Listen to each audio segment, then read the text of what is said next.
사사기 3장. 여호와께서 가나안의 모든 전쟁들을 알지 못한 이스라엘을 시험하려 하시며 이스라엘 자손의 세대 중에 아직 전쟁을 알지 못하는 자들에게 그것을 가르쳐 알게 하려 하사 남겨두신 이방 민족들은 블레셋의 5 군주들과 모든 가나안 족속과 시돈 족속과 바알 헤르몬 산에서부터 하맛 입구까지 레바논 산에 거주하는 히위 족속이라. 남겨두신 이 이방 민족들로 이스라엘을 시험하사 여호와께서 모세를 통하여 그들의 조상들에게 이르신 명령들을 순종하는지 알고자 하셨더라. 그러므로 이스라엘 자손은 가나안 족속과 헷 족속과 아모리 족속과 브리스 족속과 히위 족속과 여부수 족속 가운데에 거주하면서 그들의 딸들을 맞아 아내로 삼으며 자기 딸들을 그들의 아들들에게 주고 또 그들의 신들을 섬겼더라. 이스라엘 자손이 여호와의 목전에 악을 행하여 자기들의 하나님 여호와를 잊어버리고 바알들과 아세라들을 섬긴지라. 여호와께서 이스라엘에게 진노하사 그들을 메소보다미아 왕 구산 리사다임의 손에 파셨으므로 이스라엘 자손이 구산 리사다임을 8년 동안 섬겼더니 이스라엘 자손이 여호와께 부르짖음에 여호와께서 이스라엘 자손을 위하여 한 구원자를 세워 그들을 구원하게 하시니 그는 곧 갈렙의 아우 그나스의 아들 온니엘이라. 여호와의 영이 그에게 임하셨으므로 그가 이스라엘의 사사가 되어 나가서 싸울 때에 여호와께서 메소보다미아 왕 구산 리사다임을 그의 손에 넘겨주심에 온니엘의 손이 구산 리사다임을 이기니라. 그 땅이 평온한 지 40년에 그나스의 아들 온니엘이 죽었더라. 이스라엘 자손이 또 여호와의 목전에 악을 행하니라. 이스라엘 자손이 여호와의 목전에 악을 행함으로 여호와께서 모압 왕 에글론을 강성하게 하사 그들을 대적하게 하심에 에글론이 암몬과 아말렉 자손들을 모아가지고 와서 이스라엘을 쳐서 종려나무 성읍을 점령한지라. 이에 이스라엘 자손이 모압 왕 에글론을 18해 동안 섬기니라. 이스라엘 자손이 여호와께 부르짖음에 여호와께서 그들을 위하여 한 구원자를 세우셨으니 그는 곧 베냐민 사람 게라의 아들 왼손잡이 에웃이라. 이스라엘 자손이 그를 통하여 모압 왕 에글론에게 공물을 바칠 때에 에웃이 길이가 1규빗 되는 좌우의 날선 칼을 만들어 그의 오른쪽 허벅지 옷 속에 차고 공물을 모압 왕 에글론에게 바쳤는데 에글론은 매우 비둔한 자였더라. 에웃이 공물 바치기를 마친 후에 공물을 메고 온 자들을 보내고 자기는 길갈 근처 돌 뜨는 곳에서부터 돌아와서 이르되 왕이여 내가 은밀한 일을 왕에게 아뢰려 하나이다 하니 왕이 명령하여 조용히 하라 하매 모셔선 자들이 다 물러간지라. 에웃이 그에게로 들어가니 왕은 서늘한 다락방에 홀로 앉아 있는 중이라. 에웃이 이르되 내가 하나님의 명령을 받들어 왕에게 아뢰 일이 있나이다 하매 왕이 그의 좌석에서 일어나니 에웃이 왼손을 뻗쳐 그의 오른쪽 허벅지 위에서 칼을 빼어 왕의 몸을 찌르매 칼자루도 나를 따라 들어가서 그 끝이 등 뒤까지 나갔고 그가 칼을 그의 몸에서 빼내지 아니하였으므로 기름이 칼날에 엉겼더라. 에웃이 현관에 나와서 다락문들을 뒤에서 닫아 잠그니라. 에웃이 나간 후에 왕의 신하들이 들어와서 다락문들을 잠겼음을 보고 이르되 왕이 분명히 서늘한 방에서 그의 발을 가리우시은다 하고 그들이 오래 기다려도 왕이 다락문들을 열지 아니하는지라. 열쇠를 가지고 열어본즉 그들의 군주가 이미 땅에 엎드려져 죽었더라. 그들이 기다리는 동안에 에웃이 피하여 돌 뜨는 곳을 지나 스이라로 도망하니라. 그가 이르러 에브라임 산지에서 나팔을 불매 이스라엘 자손이 산지에서 그를 따라 내려오니 에웃이 앞서가며 그들에게 이르되 나를 따르라. 여호와께서 너희의 원수들인 모압을 너희의 손에 넘겨주셨느니라 하매 무리가 에웃을 따라 내려가 모압 맞은편 요단강 나루를 장악하여 한 사람도 건너지 못하게 하였고 그때에 모압 사람 약 10,000명을 죽였으니 모두 장사요 모두 용사라 한 사람도 도망하지 못하였더라. 그날에 모압이 이스라엘 수하에 굴복함에 그 땅이 80년 동안 평온하였더라. 에훗 후에는 아낫의 아들 삼갈이 있어 소 모는 막대기로 블레셋 사람 600명을 죽였고 그도 이스라엘을 구원하였더라.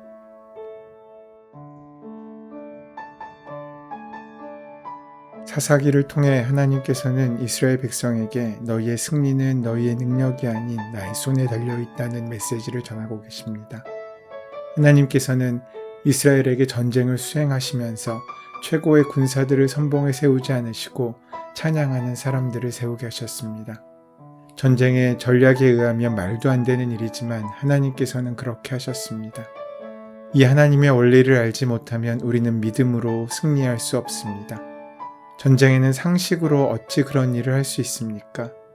그러나 하나님의 원리는 하나님의 백성은 이제 하나님의 손에 달렸다는 선포를 하기 원하시고 있는 것입니다.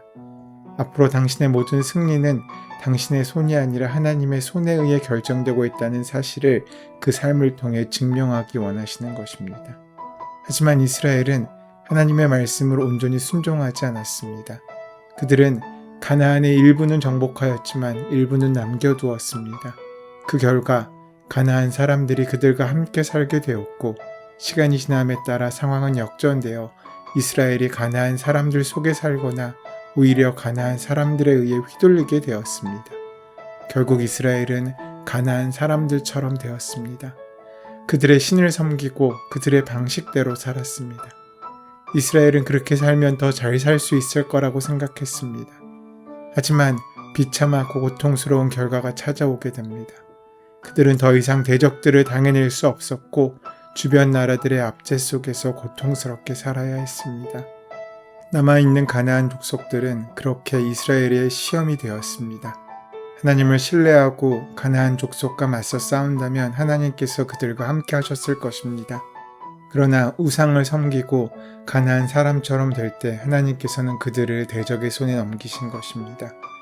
오늘 본문은 이 시험이 이스라엘 백성들에게 가나안 전쟁을 가르치어 알게 하시기 위함이라고 말하고 있습니다. 이스라엘이 다른 세대가 된 이유는 한 가지입니다.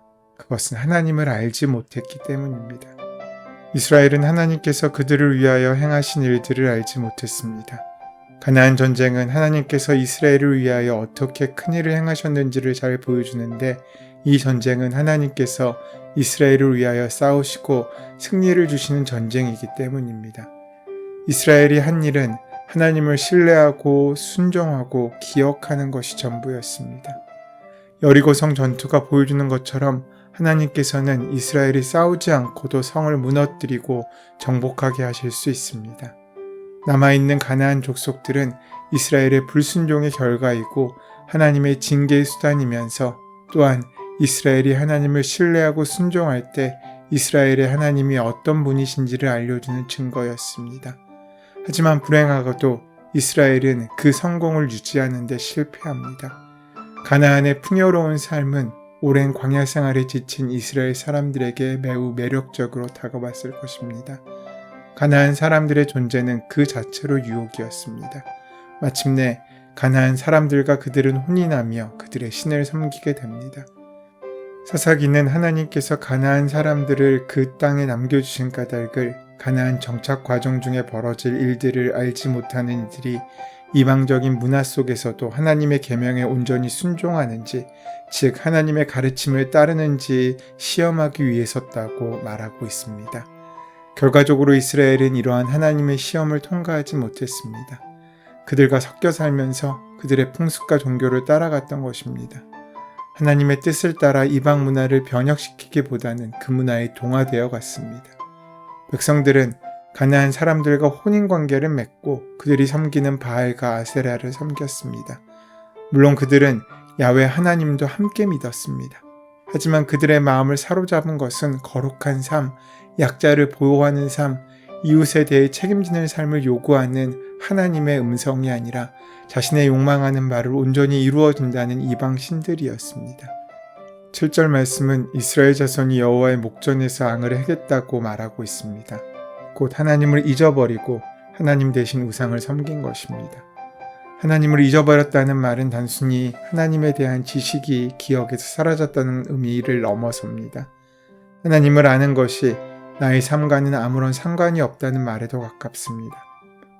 머리로는 하나님에 대하여 알고 하나님이 어떤 일을 행하셨는지도 압니다. 하지만 마음속으로 내 삶 가운데 그것이 진짜로 다가오지 않습니다.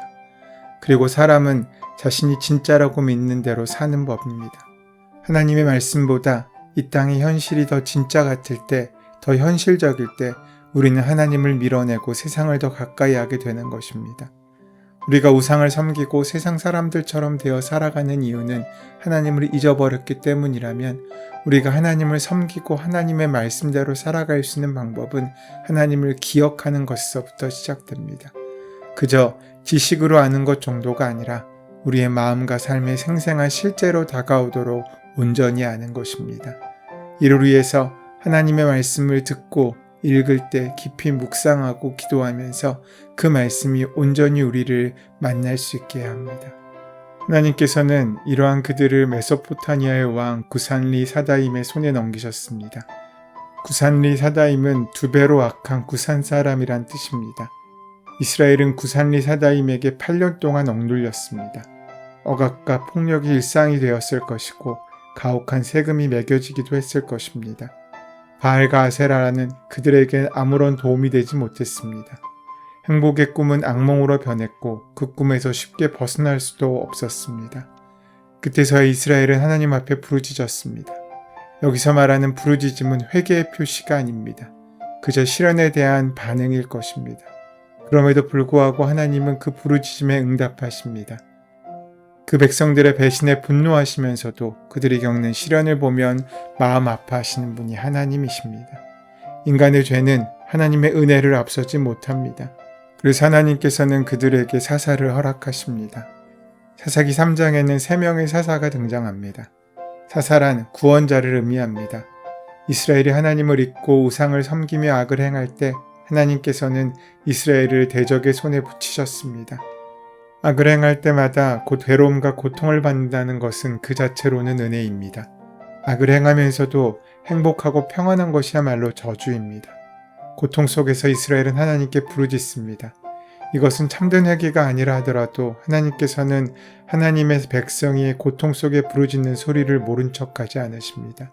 그래서 하나님은 구원자를 보내주시는데 그들이 바로 사사입니다. 이스라엘의 첫 번째 사사는 온니엘입니다. 그는 사사의 모범적인 전형입니다. 그는 갈렙을 잇는 믿음의 사람으로 여호와의 신이 임하여 이스라엘의 사사가 되고 백성들을 구원합니다. 성경은 온니엘이 죽을 때까지 40년 동안 전쟁이 없이 평온하였다고 말합니다. 문제는 온니엘은 영원하지 않다는 것입니다. 그가 죽으면 이스라엘은 어떻게 됩니까?